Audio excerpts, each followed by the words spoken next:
Hello, everyone, and welcome to today's virtual event with Presidio and Dell. We'd like to thank you all for investing your time with us today as we discuss the evolution of the modern data center. Our presenter for today is Kevin Albanese, Global Data Center Strategist with Dell Technologies. Before we get started, we have one quick housekeeping item to cover. Today's presentation is being recorded and will be available via email request for on-demand viewing post-event. Now, to kick off today's presentation, I'll hand it over to Kevin Albanese to get things started. Kevin? Thank you, and welcome everybody. Can't wait to take you guys through Dell's latest strategy in the modern data center and take you through the evolution of how the data center has evolved and where we find ourselves today. So without further ado, let's get into a little dramatic scene setting. So first, a little AI generated image here that's silly, but in all seriousness, we're at this really, really critical crossroads, our customers and us. And if we think about it, if you're a customer in the audience, we're looking at this crossroads of AI and the need to support an AI workload and a modern workload. Second, cloud. Is it the right idea to use cloud infrastructure or online data center infrastructure? Next, for the first time in history, the hypervisor is in question. What's the right hypervisor to run my business? Is it VMware or is it time to change based on what's going on with Broadcom? And then at the bottom, it's infrastructure. If we elect to have infrastructure in our data centers, what kind of infrastructure is it? Is it hyper-converged infrastructure, software-defined infrastructure, three-tier infrastructure? So really all along the way here, we've got to make decisions, really big ones, and are the decisions going to lead us to the light or towards the doom and gloom and towards the thunderstorms here? So what Dell Technologies has to do is empower our customers to find the right path. If you think about it, most decisions, whether it's hypervisor or infrastructure, cloud, no matter what it is, that decision crossroads usually happens at a maintenance contract end date. So when your infrastructure or hypervisor or cloud contract comes to an end, that's when that critical decision comes to decide whether should I maintain my current route and continue to invest in the technology I have, or is now the right time to modernize? And what Presidio and Dell are really good at collaborating and helping our customers decide is analyzing the options and considering both routes. And that's what a lot of today's theme is going to be about, taking that challenge statement of all those workloads, AI, infrastructure, cloud, and this crossroads concept and helping you navigate this journey through this complex time. Okay, so let's first get into the state of the hypervisor, a juicy topic to start with, right? About 2 years ago now, it's coming up quickly, really big news in the market of hypervisor. VMware was sold to Broadcom, and Broadcom really disrupted the entire ecosystem. And if you look at it, what our customers' feedback is that in most instances, their cost of their VMware estate, their cost of their VMware budget would increase by at least double, a lot of times triple or more. So suddenly there's this huge financial disruption where they want to maintain the industry's #1 hypervisor, but it's so financially disruptive that they've got to look at alternatives. But what we're also seeing is as they navigate and look at the primary alternatives, the cost isn't a lot lower. It's not like the VMware cost is really high, and if we were to leave to another hypervisor, we dramatically lower our cost and business as usual, right? What we're finding is that the costs, just generally speaking, of the software estate are higher. So that's driving first the decision on what hypervisor do I need to run. But then secondly, just generally speaking, what are we doing to lower the cost of hypervisor and infrastructure? Because we can't have rising costs of hypervisor and infrastructure while the AI era booms, right? We've got to figure out ways to lower costs. So, okay, let's keep going.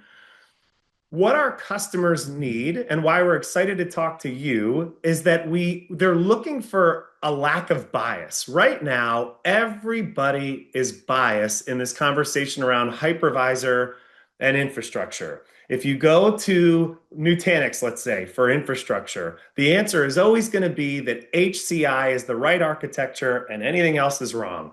If you go to VMware and ask them what the right hypervisor is, of course, they're going to be biased and say that VMware is the only hypervisor and you should never consider alternatives. And those examples just proliferate. When you use every vendor's example, you get that same kind of bias.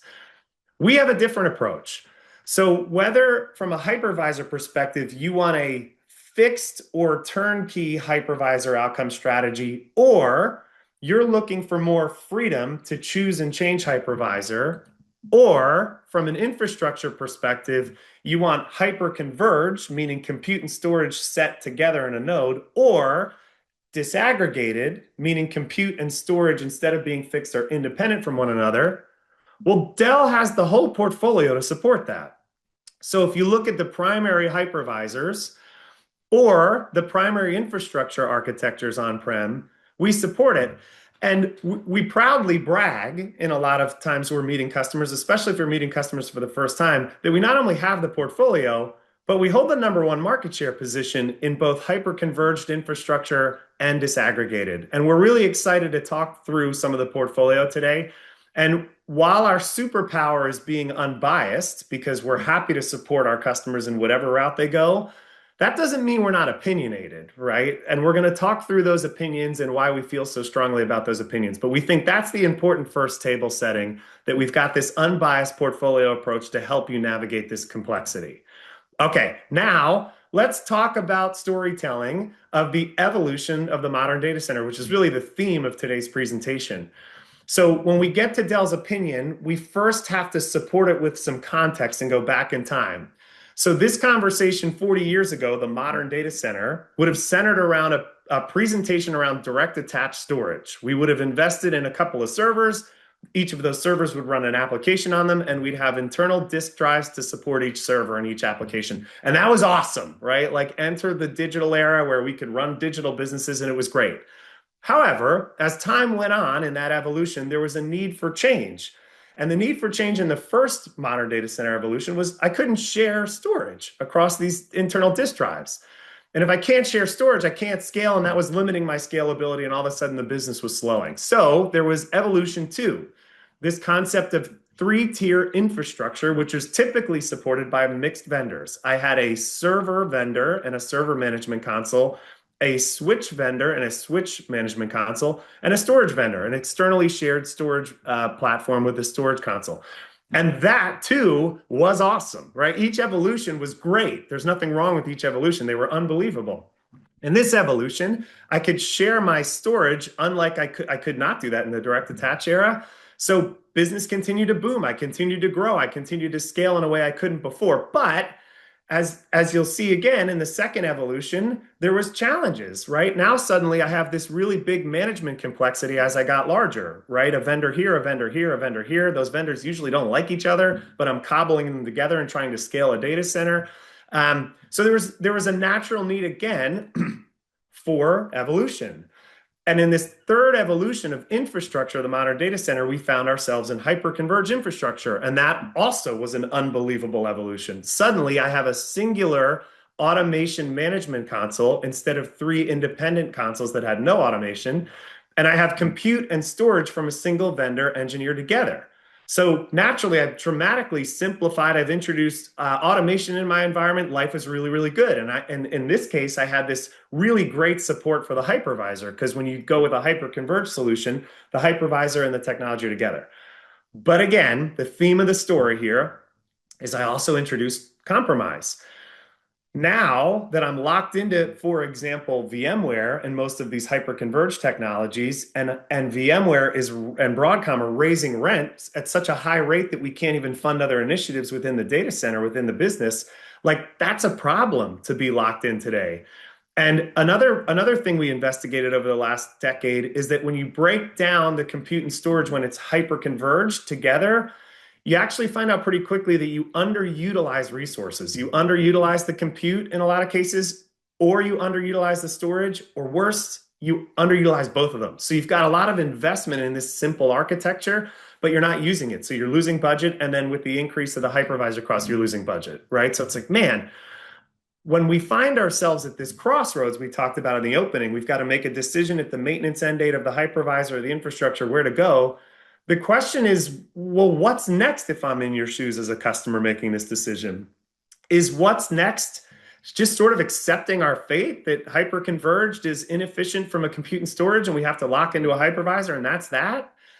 Is what's next for the first time in technology's history to go back in time? Go back in time to mixed vendor three-tier? Hey, that didn't work. Let's go backwards, right? Like, Dell will proudly support wherever our customers want to go, and so will Presidio. If that means you want to invest in servers like a ready node architecture, if you want to continue in a mixed vendor three-tier, you want to do another rendition of hyperconverged, we'll support that. Absolutely.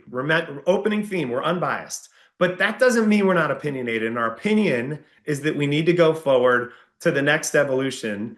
And the next evolution is a disaggregated Dell private cloud. And we're really, really excited to talk a lot today about what exactly that is and why we're so opinionated that that's the next evolution. So that's the opening. That's the, in a nutshell, the strategy and how we found ourselves to this strategy over time. Now, let's get into what it actually is.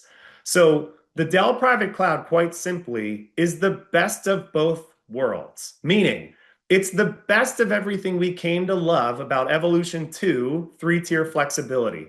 I love disaggregated infrastructure, meaning my servers and storage and other components are independent. I can scale them independently. I can purchase them independently. I love that about three-tier. I also love the freedom from hypervisor. I don't love locking into a hypervisor in an era where all of the hypervisor companies are raising rent. And who's to say they won't raise rent again in 36 months, right? I want freedom from that hypervisor lock-in, and I'm highly efficient. When I have my compute and my storage independent from one another, and I do things like 5-to-1 data reduction, for example, on storage, I get really, really good low cost infrastructure that scales more powerfully than hyperconverged. But just because I have my three-tier flexibility doesn't mean I'm ready to forego everything I came to love about HCI simplicity, namely a singular management console to sit on top of the architecture. I want one management console that manages my VMs, my compute, and my storage, just like I had when I had HCI technologies like VxRail or Nutanix or insert technology here. I also don't want to forego automated infrastructure operations, right? I want to deploy, I want to manage, I want to roll out new hardware, I want to roll out new VMs, I want to do fully automated lifecycle management. I want all that stuff. I don't want to give that up just because I want the flexibility of three-tier. And then lastly, I want a single vendor. And this comes up, and this is debatable, right? Sometimes customers want to check vendors against each other, and I understand and respect that. But when it comes to delivering an outcome for your virtual machines or your bare metal workloads or your AI workloads, you really don't want mixed vendors that don't like each other under the covers supporting the workloads. You want a cohesive strategy there. Okay, so that's Dell Private Cloud at a high level. Now let's go a little more less marketing, right? Let's go a little deeper into what actually is it and what can it do. So we're going to talk about Dell Private Cloud in 4 points. What is it? And then 4 major primary things it can do to make it really easy. All right, so first, it is PowerEdge servers. Dell Private Cloud at the moment is unique to Dell infrastructure. This is not a technology designed to manage HPE infrastructure or Nutanix infrastructure or Pure infrastructure. This is for Dell technologies. So it's a PowerEdge server and a PowerStore storage array. And many customers in the audience probably have PowerEdge servers and probably have a PowerStore storage array. So at the foundation, it is the most familiar technology on the planet. PowerEdge is the #1 market share leading server platform, and PowerStore comes from Dell Technologies, the #1 market share storage platform company. So these are insanely mature, robust technologies. Then, in order to get that management console we showed on the prior slide, which we're going to talk about, we first need to acquire a license. So the customers in the audience looking at this, they're thinking, how do I obtain this? It's via a license, and the license is really simple. Unlike the VMwares of the world and et cetera, it's just a singular license per PowerEdge server. There's no license for storage. It's one server equals one Dell Private Cloud license. And if you enable that license, you get the magical console, the orchestrator, the Dell automation platform. Think of it like that is that like HCI-like manager automation tool for the underlying compute and storage platform and for the hypervisors that run on top of the system. So that's how we deliver that 3-tier infrastructure, disaggregated infrastructure, but do it under an HCI-like management console, which is the Dell automation platform. All right, cool. So now that we have this, what can it do? So first, we talked a little bit about it, but it is really an automation tool, like any HCI style manager. It automates the deploying of resources. It automates in the future the expansion of resources. I want more VMs or more compute or more storage. And most importantly, it automates the lifecycle expansion. And it doesn't just automate the lifecycle expansion that we've come to like really love in our HCI technologies, but it also has all of the pre-validated testing in Dell Technologies labs. We run hundreds of thousands of hours of tests before we roll a code out, update out. So you have the ability to have all that validated, trusted, vendor approved, good known state when you go to your upgrades. Okay, number two, unlike the HCI technologies in the market today, you can bring your own virtualization software. So there's no vendor lock-in, right? If I want to bring VMware today and I change my mind and want to shift to Red Hat tomorrow, and I change my mind in a year and I want to shift that to AHV in the future, great, you can do that. You can bring your own hypervisor to the table and we'll support it. But even cooler, we'll also support the automation of the delivery of the VMs across the infrastructure. We'll also support the virtualization technology itself. So if you have a downtime issue, we're not going to say, hey, we're really sorry, guys, that's VMware's problem. We will take on the support of that hypervisor. Okay, we talked a little bit about it, but when I change my mind, I'm VMware today, but in a year from now, I think I want to go to AHV from Nutanix. Well, we'll redeploy the hardware under that hypervisor, and we'll also redeploy the hypervisor. So you're not fixed or stuck or wasting your investment if you pick one hypervisor and then change your mind in the future. And then lastly, we're going to hit on this a lot in the next slide, but you can use your existing equipment, right? So there's certain models supported here in PowerEdge and PowerStore, but if you have some brownfield pre-existing investments, which many, many, many in the audience are going to have, great news, we'll be able to support that. And that is a tremendous differentiator from most HCI technologies out there. So we'll go through that a little bit more next. But that is slide before, Dell Private Cloud's overall value, bringing together the best of disaggregated three-tier infrastructure and the best of HCI. Here's a little bit more a blue-collar look at what it actually is. And now we'll talk about how unique it is to be able to deliver this in Dell infrastructure. Because this is not just any compute and storage infrastructure that is disaggregated. When we disaggregate and split the compute and storage out, it's Dell. And we're proud of that. We're proud that when we look at PowerEdge, holding the #1 market share position in the server arena right now, we just launched the 17th generation PowerEdge, and the metrics are insane. The metrics, if you're coming from example, a 15G estate in your current PowerEdge model, you can get up to 7-to-1 footprint reduction on your compute. So we're talking about the hypervisor costs increasing and infrastructure costs increasing and AI or all this craziness. Like, well, how about if we can reduce your server footprint up to 7-to-1? Then you go over to storage. From a data reduction perspective, Dell proudly has the #1 highest guarantee for storage data reduction at 5-to-1. We publish the #1 highest ratio and we guarantee it. And what that means is that if your data in your environment is reducible, and not all data is, some data is encrypted or pre-compressed or whatever, but if the data is reducible, we guarantee that we'll reduce it at 5-to-1. And if we get it wrong, we'll give you the capacity. So really, really powerful that the disaggregated infrastructure you're looking at is not just anybody's disaggregated infrastructure, it's Dell's. If we can be more efficient, we can drive more savings, and you can go fund all the cool initiatives, AI, client, whatever it may be, right? And that's the name of the game in infrastructure and hypervisor right now. Okay, now, we want to be able to allow our customers to phase into this over time because customers don't appreciate cool technology presentations and the end slide is rip out all your stuff and replace it with my widget. And that is so far from the case in Dell Private Cloud. So let's show a potential example of that. Maybe the first phase in your journey is investing in a PowerEdge server. You haven't had PowerEdge before. You're running, I don't know, you're running HPE or IBM or Lenovo or something. So maybe the first investment is PowerEdge. And then in a year from now, when the storage array that you have installed comes for its maintenance contract, maybe then you make the investment into Dell's PowerStore. And then maybe you want to trial or proof of concept the Dell automation platform and that Dell private cloud license. Maybe you're not ready to do it right away. So maybe for 3 more months, you simply trial the Dell automation platform, which you get via acquiring Dell private cloud licenses. And you wait to go mainstream in your environment for 18 months, right? I'm not suggesting that every customer should wait 18 months to go deploy this, but the point is you can, and that's unique. And that was never the story with all the legacy HCI technologies where it was make the leap of faith, buy it all up front, lock into a hypervisor and hope it works, right? So our customers are loving this hypervisor freedom, disaggregated infrastructure, and the fact that you can phase into it at your pace over time and will meet you where you are, no matter where you are in your infrastructure cycle. So that's really powerful. And as personally, as a 17-year veteran of the company, I love this slide the most because that's what I've wanted to be able to deliver to my customers over my tenure here. Okay, now that was a lot. Let's bring it all together in one slide so that we don't have to remember all of that. Let's bring the whole narrative down to one slide, one value prop, 10 bullets so that we can really bring it all home. And as we go explain this to our internal stakeholders at our company or our Presidio teammates or whoever it may be, we can do it really quickly.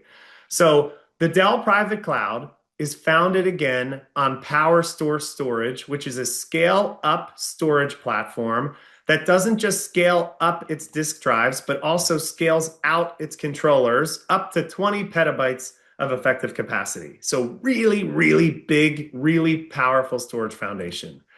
It also supports all data types, unlike some storage arrays that are block only or file only or whatever it may, object only, right? So we consolidate all the workloads.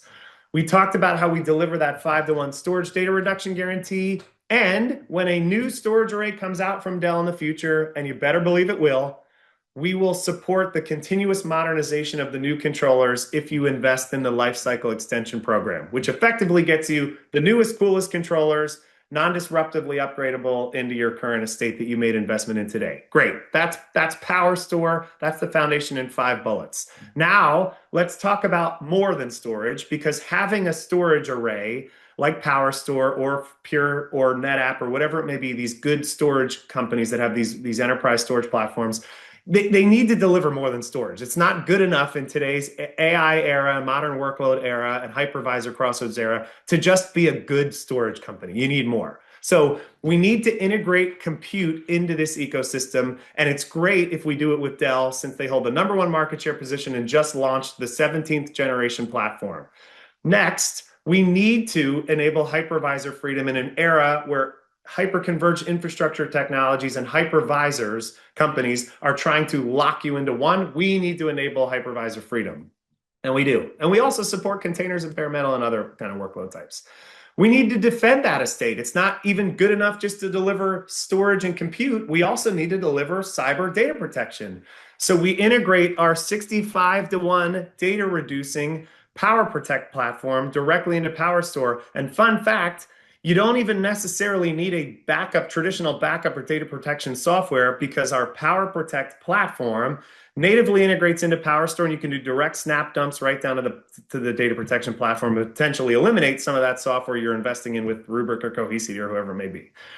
And then we want to deliver all of this in a cloud-like way. We recognize that many of our customers in the audience are public cloud customers, and we recognize that there's a lot of really great reasons to be in the public cloud, which we're not attempting to disrupt. But some of the reasons are like the way we financially acquire and get support and simplify, right? Well, why can't I just, if I have a certain amount of compute today, a certain amount of storage, a certain amount of data protection, why can't I just pay for that like I do cloud? And if I grow and add more, we'll pay and grow for that later. Instead of buying everything up, I don't want to buy a petabyte of capacity up front if I'm only at 500 terabytes today, right? Like let me buy what I need today. Maybe that's 10 terabytes today, and I'm going to scale to 50 over time, but I'm only going to pay for that other, 20 through 50 terabytes once I use it. Well, we do that with our Apex subscription. So we deliver this cloud-like consumption model in your on-prem private cloud, which maybe eliminates the need to go to the public cloud, because the private cloud is going to be significantly lower in cost.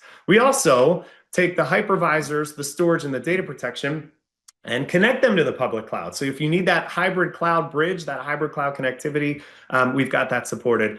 And then the magic, because this has been Dell's story for a long time, but the magic is bullet number 10, all as one under the Dell Automation Platform. That's the major innovation. So I can start with that compute and storage and data protection, but when I add the Dell Automation Platform later, again, via acquiring the Dell Private Cloud license per server, I then get the magic of having my independent disaggregated 3-tier like scale that's super highly efficient with 5-to-1 data reduction, 7-to-1 compute, et cetera, but I get the manage and lifecycle experience like hyperconverged. And one more brag, You're not getting it from some funky startup company that's had its first step into storage and first introduction into compute. We are talking about this deliverable from the number one server market share, number one HCI software market share, number one storage platform, and number one purpose-built. And I know that the bragging is maybe getting annoying. All I'm simply trying to do is instill some supreme confidence that when you're finding yourself at that opening AI image of the thunderclouds and the sun, that we can help you navigate in an unbiased but opinionated way to where you want to go. So that's the Dell Private Cloud in a single slide, 10 bullets, everything you need to remember. If it's just for your learning or presenting it to your leadership as to why you want to make this investment, that's it in one slide. Okay, now, great pitch. Does it work, right? Like, is it real? Is this is that a really cool story? Does this slide cost 3 times the budget of what I would have invested in with hyperconverged or with some kind of other infrastructure? All right, let's see if where the rubber meets the road on a real life scenario. So we ran an exercise. I led it internally at Dell to say, what does this cost? And if I'm in a customer's position right now, this is usually the scenario. I have VMware, usually. I'm probably happy with VMware as a technology, but annoyed with them as a business partner with what they're doing on costs. And I want to pressure test them with either looking at an alternative hypervisor, or if I'm going to keep that hypervisor, I've got to figure out a way to lower the infrastructure costs, right? Sound familiar for the audience? So if I'm in those shoes, what I wanted to do in this exercise was figure out, well, if I'm just going to make the investment now in VMware because I have to, in VMware VCF, in order to lower the cost, it's probably best to just go with like ready nodes because I'm already getting vSphere, I'm already getting vSAN, I'm already getting NSX. Should I just do that and go ready nodes and abandon the traditional infrastructure technologies that I want, that disaggregated, highly efficient, highly powerful? Okay, so that's what we tasked the team with. Go run an exercise. Team 1, go make the most lean ready nodes configuration you can build in an attempt to win a price battle. And Team 2, you go build a Dell private cloud with the Dell private cloud licensing, the compute, the storage licensing, and see if you can be lower in costs. And the results were awesome. You're going to love them. The concept here is vSAN's already included. Shouldn't I just buy ready nodes? Here's the interesting argument. When you really peel the onion back, and we'll share all the supporting documents and content so you can see this example in real life, but here's the high level. When you go to an HCI architecture, you have higher compute costs because virtual storage needs more cores, CPU, and memory than external storage. You have higher storage because you don't get good data reduction in traditional virtualized storage technologies, and they're coming out with like a first generation data reduction technologies in the future. But the fact is that they're less efficient, they're not as powerful, they're gonna impact performance, and they're gonna offer less data reduction. And you're still locked in no matter what, right? No matter what we do from this architecture standpoint on the left, we are locking in a VMware. And if they change their mind in 36 months and they figure out a way to get leaner, but they want to triple rent again, why wouldn't they? They just did it, right? So there's nothing to protect you as the customer if they decide to do that. Okay, so that's why architectures are less efficient in HCI, and that's the risk to locking into a vendor. But let's look at an actual proposal. So we tasked those teams with building those 2 technologies, vSAN on the left, Dell Private Cloud on the right, and look at, to my shock, as a 17-year veteran, look at the answer. It was unbelievable. The ready nodes architecture was more expensive than the architecture of Dell Private Cloud, inclusive of all of the licensing, because you can drive down the storage, you can drive down the compute, and you can drive down the licensing required from Broadcom. And when I can do all 3 of those things, when I put the pressure test on and try to build a compare, we were lower in cost. So I think that's really powerful because usually when you're in the audience watching a presentation like this, the catch is when you leave and you go home and you get the proposal for it, it's triple the price. And you're like, man, like what did I waste my time looking at that for? And I think this is what you should be most excited for. Now, next, how are you going to find your way to looking at a proposal like this? How are you going to investigate it? And whether you're ready to make an investment right now or not, right? You're at that maintenance process or not, it's still the right time to start doing the work, the assessments to determine if you are. So here's what's really exciting. We have this really, really strong analytics process between Dell and Presidio where we can run these analytical tools and do all kinds of unbiased awesomeness, right? We talked in opening about that being unbiased but opinionated. Well, that doesn't end because the presentation ended a certain way. If you want to invest in VMware now, you want to look at Microsoft, Red Hat, AHV, and many more, we'll still support that. And the best way to support that is by running our analytics health assessment tools that we offer to our customers to start investigating that early now. Hey, what would it look like if I shifted to AHV? Could I drive any consolidation? Next, that same analytics tool set that we run together is going to help you investigate hyper-converged infrastructure architectures and disaggregated infrastructure technologies. Also, not pictured on the slide, that tool set will allow us to see what your VMs would cost if moved and converted to public cloud. So one tool, one team to look at all the different major hypervisor players, all the on-prem infrastructure architecture types, and public cloud, right? Instead of going to like, how many meetings would you have to go to investigate this? One meeting with VMware, one with Azure, one with Red Hat, one with HV, probably miss Proxmox in there, something. Then all the different hyperconverged play. You could spend your next 6 months, you and your staff, like doing meetings of investigation. By the way, they're all biased, so they're all going to be slanted. Whereas Dell and Presidio are going to help you navigate and be unbiased. If you want to go invest in VxRail again, we're happy to. So that's kind of the third pillar down here. Your very first option is always renewing what you have and figuring this out later. We'll support you there too, right? If you want to renew your existing investments in whatever technologies you have, we'll create a health report from these tools that we run, an example being Live Optics. We'll give you this really deep health report, what's good, what's bad, media errors, whatever it may be. And then we'll support it with a total cost of ownership, not only just over 1 year, but over 3 years.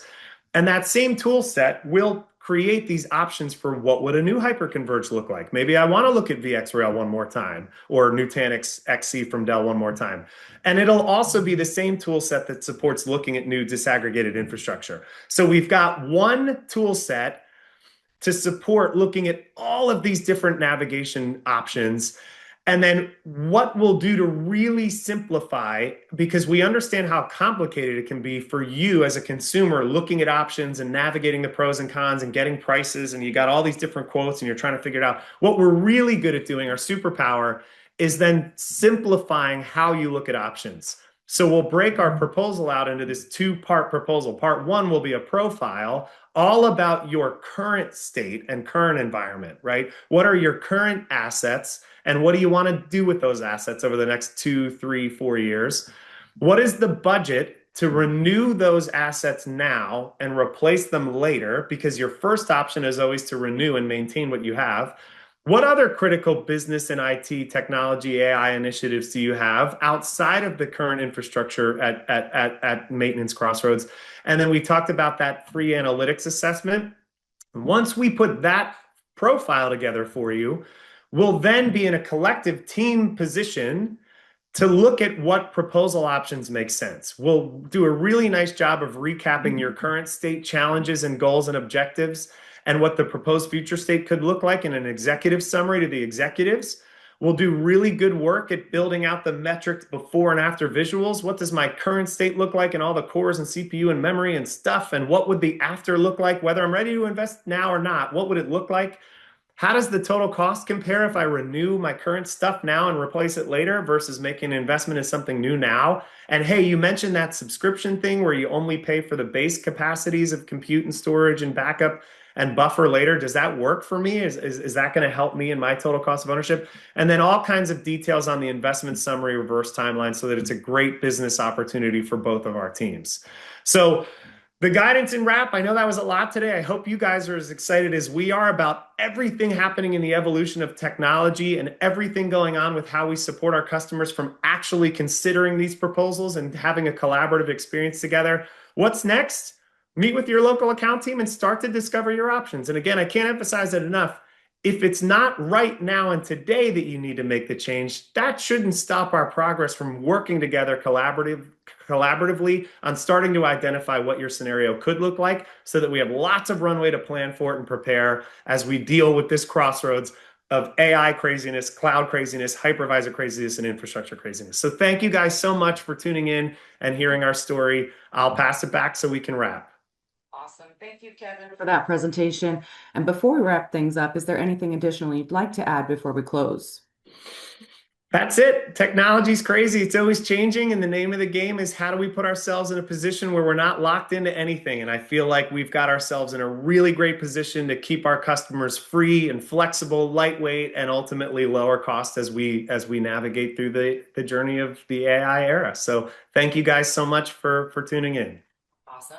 And that will conclude this online event today. If you do have any questions post-event, please follow up with your account rep. We'd like to thank everyone again for attending today with Presidio and Dell. Have a great day, everyone.